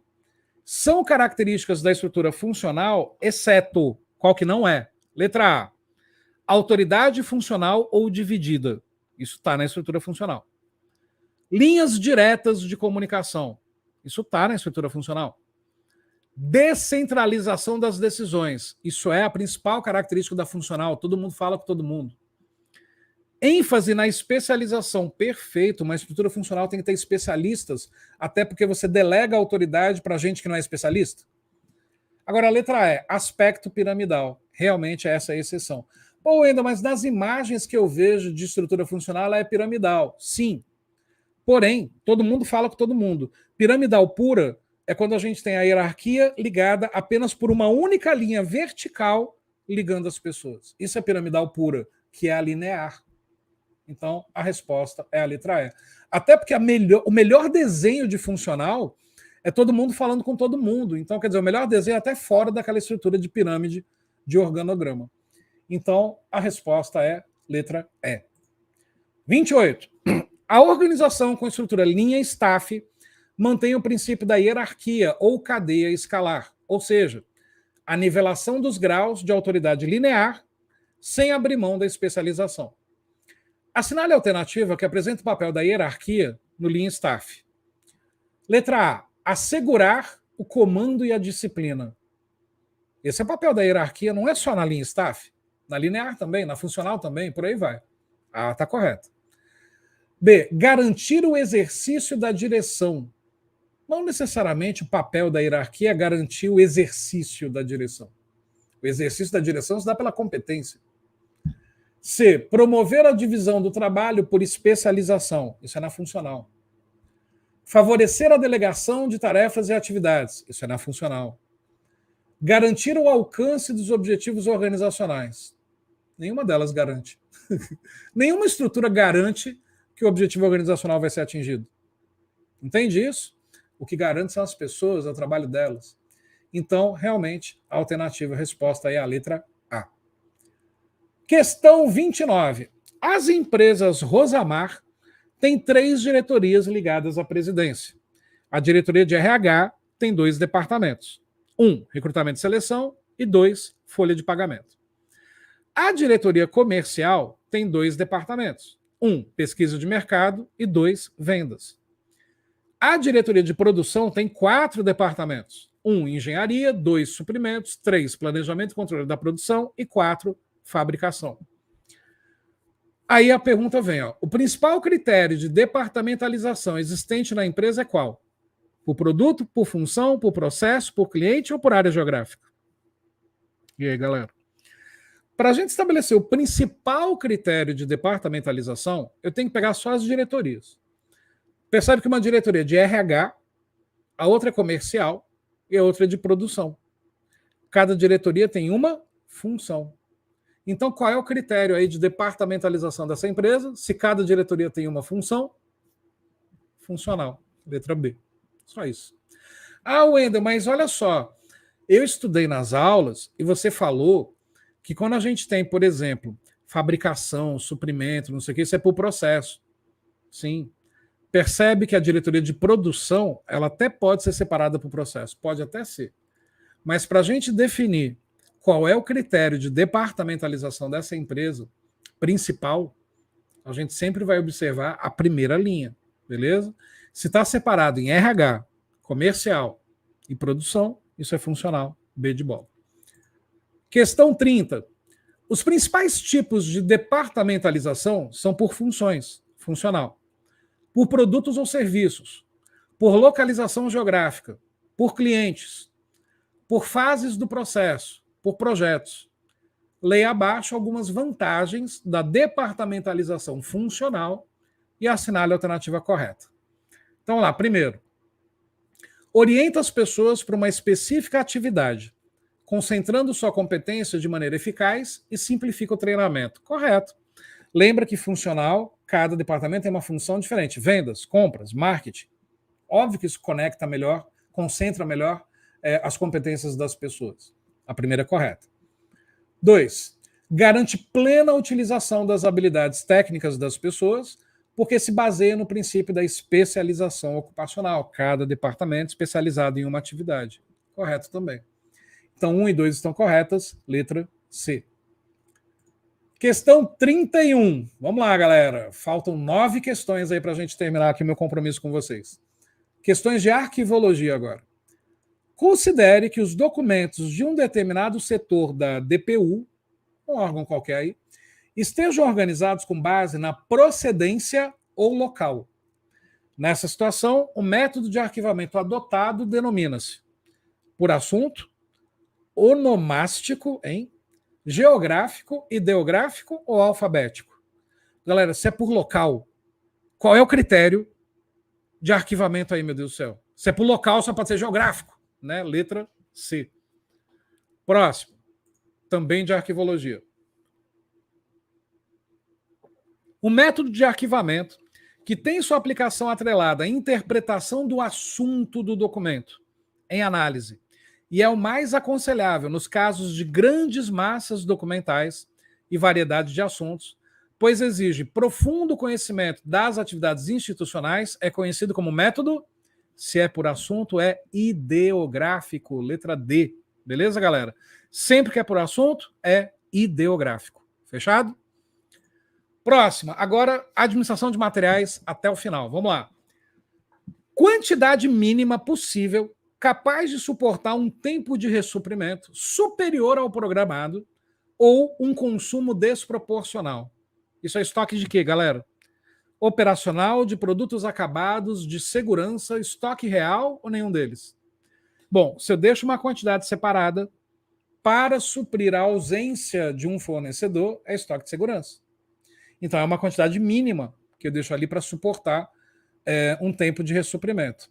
Porém, olha só, a partir do momento que a gente não tem como opção aqui estoque mínimo para esse enunciado, a gente vai pôr estoque de segurança como resposta. Eu dei essa dica na aula.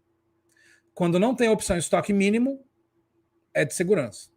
Agora, existe diferença no conceito de estoque mínimo e de segurança. Calma, Léo. Segurança próximo, não.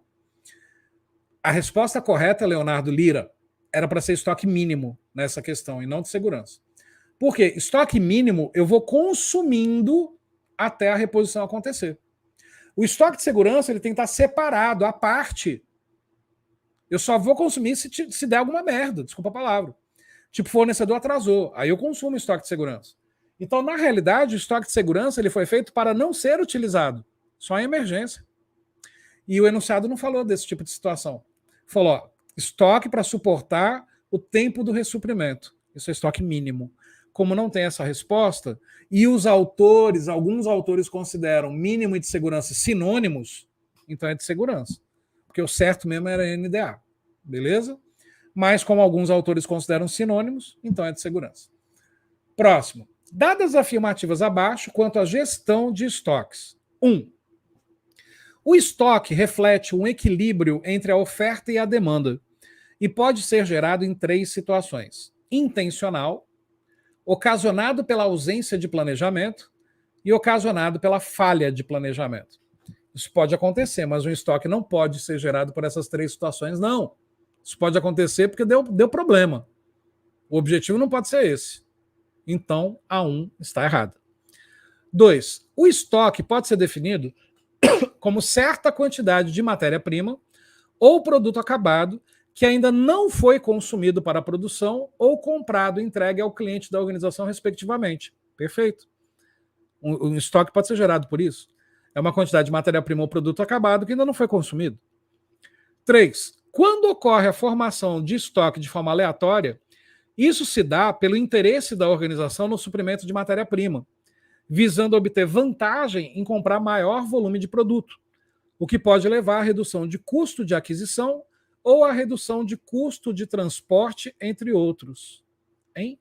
Desde quando estoque vai reduzir custo? Não. Ainda que reduza custo de transporte, custo de aquisição, eu não tenho que ter estoque a mais. Eu só tenho que ter aquilo que é necessário. Pronto, acabou. Essa é a regra. 4. Quando há falha no planejamento de estoque, pode-se pensar em 3 razões para essa situação. Variações da demanda não previstas, pode gerar estoque. Problemas no sistema de transporte da organização não previstos, pode gerar estoque. E erro técnico do próprio planejamento, pode gerar estoque. Então, 2 e 4 corretas, letra D. Beleza? 35, falta aí 5 questões. Durante muito tempo, produtores de bens e serviços tinham a perspectiva limitada da conclusão das suas atividades quando do encerramento da produção do bem ou serviço que se predispunham a entregar. Com o passar do tempo, começaram a perceber que todo bem ou serviço destina-se, em última análise, ao uso ou consumo por um cliente final, e que da satisfação desse cliente final dependia o sucesso ou o insucesso do produto ou serviço ofertado. Como muitos processos produtivos dependem de múltiplos produtores, servindo o produto final de um como insumo do outro, eis que surgiu a necessidade de acompanhamento e otimização de todo o processo produtivo, desde o seu produto primário até o consumidor final, de forma que se tivesse a certeza de que o produto ou serviço atendesse às necessidades desse consumidor final. Em logística, o gerenciamento integral desse processo inteiro, do produtor original ao consumidor final, tem o nome de Supply Chain Management, ou gestão da cadeia de suprimentos, Balanced Scorecard, indicadores balanceados, que é lá de planejamento estratégico, tem nada a ver com isso, Enterprise Application Integration Tabajara, nada a ver, Enterprise Resource Planning, ou nenhuma das alternativas. Galera, olha só, se a gente está falando de toda a conexão existente, do fornecedor da matéria-prima até a entrega do produto na casa do cliente, isso é gestão da cadeia de suprimentos. Beleza? Supply Chain Management, letra A. Leonardo Lira perguntando: ei, professor, oi, tudo bom? Desculpa a dúvida atrasada, mas caso houvesse na questão 33 as opções estoque mínimo e segurança, seria mínimo mesmo? Ou você acha que valeria recurso? Não. Se tivesse a opção naquela questão 33 mínimo, seria mínimo, tá, Léo? Seria mínimo segundo Marco Aurélio Dias, que é o principal autor em administração de materiais. Estoque mínimo a gente vai consumindo enquanto faz o pedido até chegar. E é isso que a questão estava falando. Estoque de segurança é se o fornecedor não entregar, está separado. Deu algum problema, eu tenho lá uma reservinha. Então, por exemplo, quer ver para você entender legal? Tu está dirigindo o carro, acendeu a luz da reserva. Aquele combustível da reserva é mínimo ou de segurança? É mínimo. Porque você vai usar ele até chegar no posto. Estoque de segurança é se você tivesse 5 litros de gasolina guardado no porta-mala. Beleza? Fechou? Vamos lá, então, questão 36. A armazenagem compreende a guarda, a localização, segurança e preservação do material adquirido, a fim de suprir adequadamente as necessidades operacionais das unidades integrantes da estrutura do órgão ou entidade. São cuidados importantes na armazenagem, dentre outros, os a seguir listados, exceto o banca. Por que a banca ferra com os meus alunos, gente? Vontade de matar as bancas. Fala o negócio, aí vem, exceto. Meu Deus do céu. Se é exceto, se é o que está errado, por que já não fala? Está errado afirmar. Só para confundir meus filhos. Ô, meu pai. Vamos lá, letra A. Qual que está errado, então? Qual que é a exceção? Letra A. Os materiais devem ser resguardados contra o furto ou roubo, com certeza, e protegidos contra a ação dos perigos mecânicos e das ameaças climáticas, bem como de animais daninhos, com certeza. Então isso não está errado. B. Os materiais estocados há mais tempo devem ser fornecidos em primeiro lugar. Primeiro a entrar, primeiro a sair. Pepsi. Eu prefiro Coca-Cola.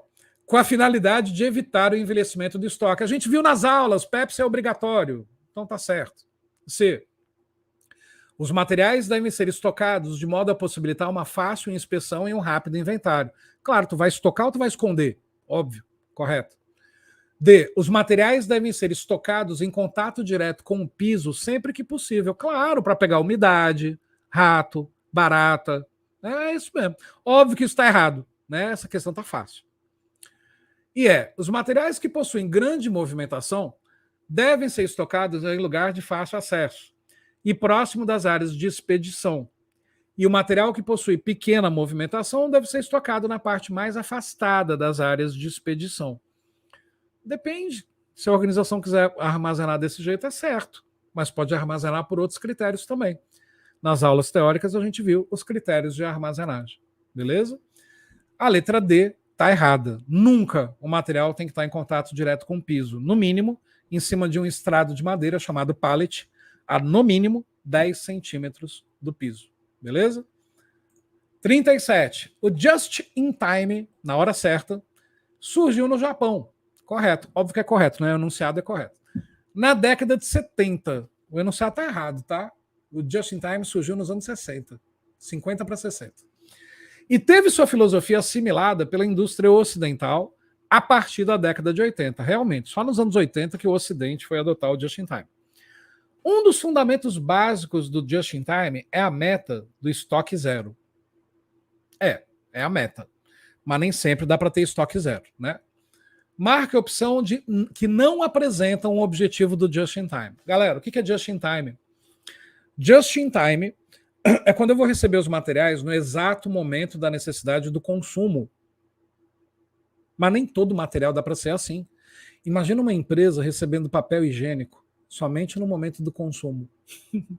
Tu tá lá no banheiro fazendo o número 2 lá na empresa, você vai pegar o papel, meu Deus, cadê o papel higiênico? Aí vem o fornecedor, tá aqui o papel, e na quantidade certa. Papel higiênico tem que ter no estoque, né, galera? Então, assim, just in time não é para todos os itens, beleza? Mas são para os itens que o fornecedor pode me entregar no momento que eu preciso e eu não preciso ter no estoque. Então, letra A, não é objetivo do just in time. Letra A, redução dos tempos de preparação da máquina a fim de flexibilizar a produção. Isso é objetivo. B, redução contínua dos níveis de inventário através do enfrentamento dos problemas da manufatura. Isso é objetivo. C, flexibilidade da manufatura pela redução dos tamanhos dos lotes, tempos de preparação e tempo do processo. Isso é objetivo. Aumento dos prazos de fabricação dos produtos finais, evitando a colocação desse no estoque. Não, just in time, entregar na hora certa. Então não é aumentar prazo. Esse não é o objetivo. Letra D é a nossa resposta. Redução ao mínimo do tamanho dos lotes fabricados, buscando sempre o lote igual à unidade. Então, obviamente, isso é um objetivo. Então, na letra D, né, é a nossa resposta. Tatiana Tenório, de novo, perguntando aqui da questão 33. Galera, vocês estão preocupados com a 33, não estão prestando atenção no resto, né? Mas vamos lá. O enunciado também fala, lá na 33, sobre consumo desproporcional. Nesse caso, é estoque de segurança? Nesse caso, sim, Tati. Quando eu falei que seria estoque mínimo, é em relação àquilo que está sendo consumido até a chegada da reposição. Isso é mínimo, ok?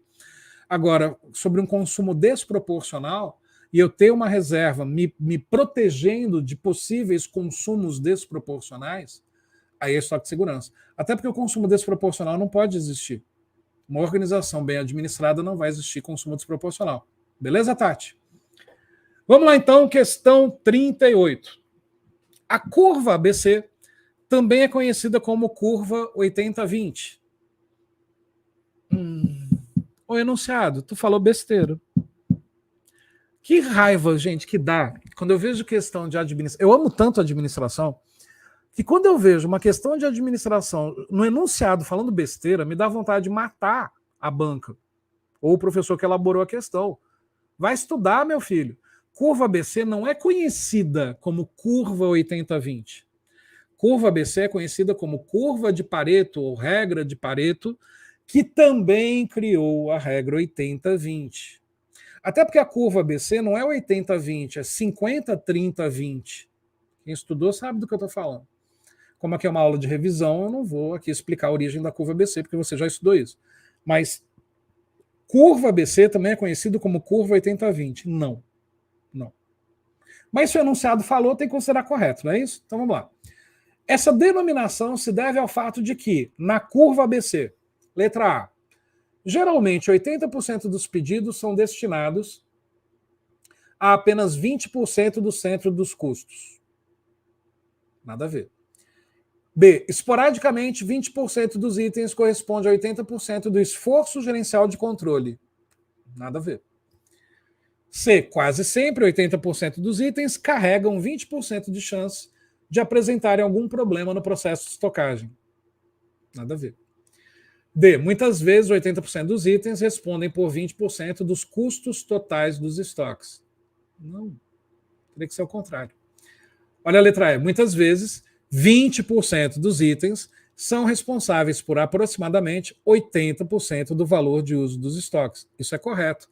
Para a regra 80-20. Para a regra BC, para a curva ABC, não. Porque a proporção de A a BC é 50, 30, 20. Lembra que eu expliquei nas aulas que a curva ABC é com base na regra 80-20, mas para quando a gente tem que ter 3 parâmetros de avaliação, não 2. A curva ABC tem como característica ter 3 parâmetros. 80-20 só tem 2 parâmetros. O enunciado falou besteira.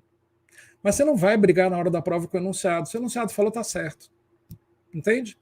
Então, nesse caso, o que é a regra de Pareto? Quando a menor parte de alguma coisa impacta ou gera influência na maior parte de outra coisa. Por isso, regra 80-20. Então, a letra E, ela não tem a ver muito com curva ABC, não. A letra E tem a ver com a curva 80-20, com a regra de Pareto. Mas é a nossa resposta.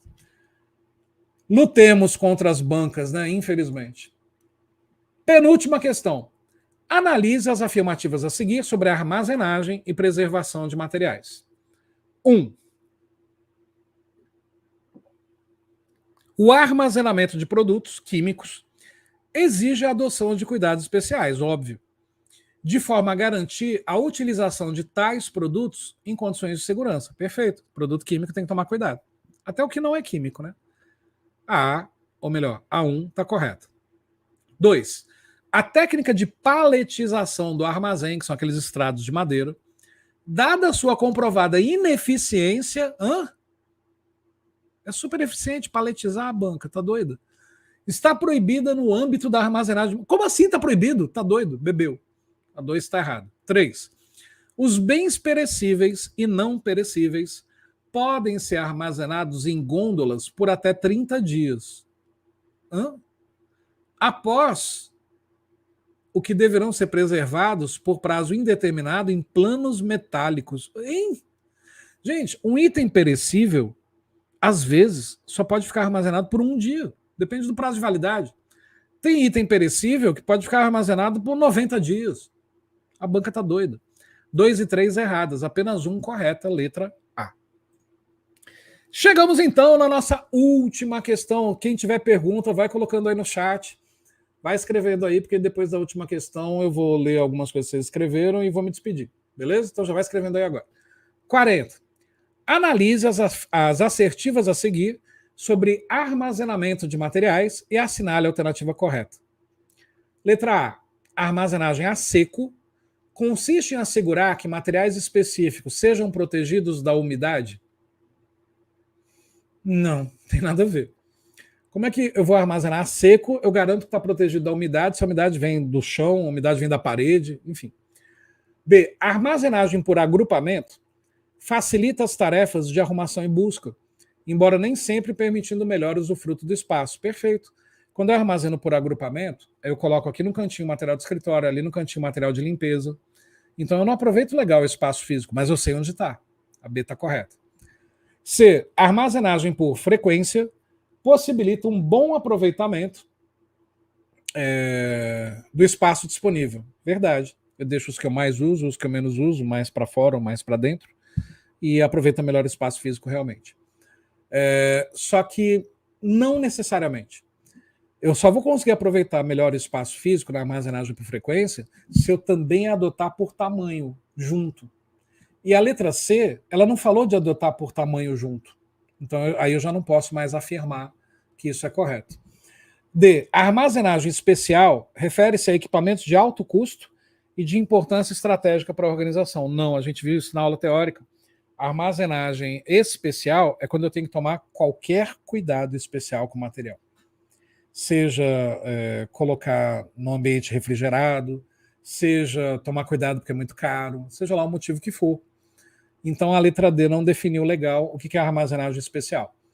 Letra E. O armazenamento por tamanho ou acomodabilidade consiste em armazenar os materiais mais movimentados o mais próximo possível da saída. O que isso tem a ver por tamanho? Isso tem a ver por frequência. Então, obviamente, resposta correta, letra B. Beleza, meu povo? Calma que eu ainda vou falar algumas coisas para vocês. Mas antes disso, galera, se você não assistiu nenhuma aula minha no NUSE, nem presencial, nem online, anota aí meu WhatsApp. Vai, pega o papel aí, anota aí. É 061 mesmo, tá? Porque meu DDD é lá de Brasília, eu morava lá. 061 98469 8256. Você vai usar esse WhatsApp quando? Para tudo que você precisar na sua vida, menos dinheiro. Você vai usar esse WhatsApp para tirar suas dúvidas até o dia da prova. Você vai usar esse WhatsApp para me perguntar se alguma questão que você errou cabe recurso lá no dia da prova ou no dia seguinte da prova. Você vai usar esse WhatsApp para o resto da sua vida, enquanto você quiser passar para concurso, porque eu vou estar sempre te ajudando, beleza? Independente se você assistiu a aula minha ou não. Mesmo que você não tenha dado um like nessa aula, porque tem, nesse momento, 138 pessoas assistindo e não tem essa mesma quantidade de like. Eu fico indignado com isso. Tá aqui meu Instagram. Meu Instagram não é mais esse que está aí na tela, não tem o ponto, tá? É tudo junto. Wendel com 2 L's, Castelano com 2 L's. Não tem o ponto. Me segue lá no Instagram, lá você vai acompanhar meu trabalho como psicoterapeuta, mas também tem dicas para concurso, beleza? Meu canal do YouTube é o Wendel Léo Castel, como está aí, mas se você jogar Wendel Léo Castelano, você vai encontrar meu canal do YouTube. Tem vários trechos das matérias que caem na sua prova que estão no seu edital, beleza? Vários trechos de aula lá para quem não assistiu no NUSE, as minhas aulas presenciais e as aulas gravadas. E tá aí o meu e-mail, que eu nunca uso, nunca abro, então não adianta você mandar e-mail, tá? Se você me mandar e-mail, você me manda uma mensagem no WhatsApp me avisando, professor, um e-mail, beleza? Galera, quero de novo reforçar o convite para vocês das 400 questões que ainda estão disponíveis no site do NUSE. E detalhe, tá? Se você adquirir as 400 questões, você vai ter essas questões disponíveis até janeiro. Você vai poder estudar isso até para outros concursos. E lá tem 100 questões comigo. É só entrar no site do NUSE e adquirir as 400 questões online. E, principalmente, eu quero olhar para o olho de cada um de vocês. Então, vem para o aulão de revisão, que é presencial, lá no NUSE. A inscrição também está no site do NUSE. Esse aulão presencial também vai ser transmitido online, então também é vendido online. Mas eu gostaria de te ver na sala de aula, eu gostaria de ver um tumulto na porta da sala, de não caber gente, porque eu acho tão legal a aula presencial. Óbvio que a aula online veio para ficar, mas não tem nada melhor do que a participação de vocês, a interação de vocês, as perguntas ali na hora, beleza? E caso você não venha fazer parte nem da aula de revisão, nem das 400 questões, então eu não vou te ver mais, né? Então eu vou me despedir aqui. Para quem não vai no sábado ou não vai assistir, toda sorte do mundo para você. Existe sorte em concurso, sim. A sorte em concurso é de cair o que você estudou. É a única sorte. Então eu te desejo sorte. Que caia tudo aquilo que você estudou. Eu te desejo paz e tranquilidade no dia da prova. Eu te desejo fixar a atenção e não desviar por nada desse mundo até o dia da prova. Eu desejo que você consiga fazer uma porrada de questões até o dia da prova. Eu desejo que você não tenha nenhum problema na sua família, na sua saúde, nenhum problema de chegar no local de prova. Eu desejo que tudo seja tranquilo. E eu desejo que você realize seu sonho. E eu sempre falo, putz, Wendel, mas e se eu não passar? Se você não passar, você continua estudando a partir de segunda-feira. Continue estudando, principalmente português e matemática, que é onde a galera mais erra e não devia errar. Concordam que não devia errar? A gente estuda isso desde o pré. Mas, sabe, foca em português e matemática depois da prova. Foca nas matérias que sempre caem em prova: 8.112, direito administrativo, raciocínio lógico, administração, seus cargos que você sonha é administrativo. Não para de estudar. O grande problema é que a maioria de vocês só estuda de véspera. A grande maioria de vocês só estuda com o edital publicado. Se vocês criassem o hábito de estudar com antecedência, vocês poderiam escolher o concurso que vocês trabalhariam, o órgão que vocês trabalhariam. Eu sei que para a maioria de vocês ainda não está nesse nível. Você se preparou para esse, está estudando para esse, é nesse que você quer passar. E se for da vontade de Deus e ter o mérito, você vai passar nesse. Mas não deixa de pensar na possibilidade de estudar com antecedência, de ficar mega preparado para qualquer concurso. Porque aí quando sai aquele concurso que você deseja, você só estuda a parte específica. Você só estuda a legislação. Só estuda aquele assunto a mais que você não estudou antes. O básico já vai ter sido estudado. Beleza? Não deixa de anotar aí meu WhatsApp, meu Instagram. Não esquece que o Instagram não tem um ponto. Me segue. Você vai gostar do meu conteúdo lá. Beleza? E eu quero agradecer principalmente ao Nussi por ter me convidado pela segunda vez a fazer parte da família. Né? Eu dei aulas para a turma do Banco do Brasil e a grande maioria dos meus alunos, das 15 questões de administração, ou gabaritaram as 15 ou erraram apenas uma. E eu desejo que o mesmo aconteça com a galera que teve aula comigo na UFPE. Estou à disposição do Nussi sempre, toda essa família maravilhosa que é o Nussi, desde a galera da recepção, do cafezinho, até passando pela secretaria, coordenação, os colegas professores, povo da faxina, o vigia lá do estacionamento, todo mundo. Que trabalho humanizado. Mas isso é porque tem gestores que são assim. É uma empresa maravilhosa. E com certeza, com alunos maravilhosos. Foi muito bom ter conhecido vocês. Beleza? Fiquem com Deus, então. Aguardo vocês no aulão de véspera. Tá joia? Vocês são tão maravilhosos que quando eu comecei a falar essa despedida, tinha 140 alunos. Nesse momento tem 122. Só saíram 20. Fala para mim se isso não é maravilhoso. A maioria ter ficado, mesmo percebendo que eu só estou me despedindo. Vocês são fera demais, vocês são foda. Beleza, galera? Fiquem com Deus e a gente se vê nesse universo aí maravilhoso de administração, né? Eu, pelo menos, acho maravilhoso. Eu, pelo menos, eu gosto muito. E eu espero que vocês tenham se apaixonado pelos assuntos de administração como eu sou apaixonado. Beleza?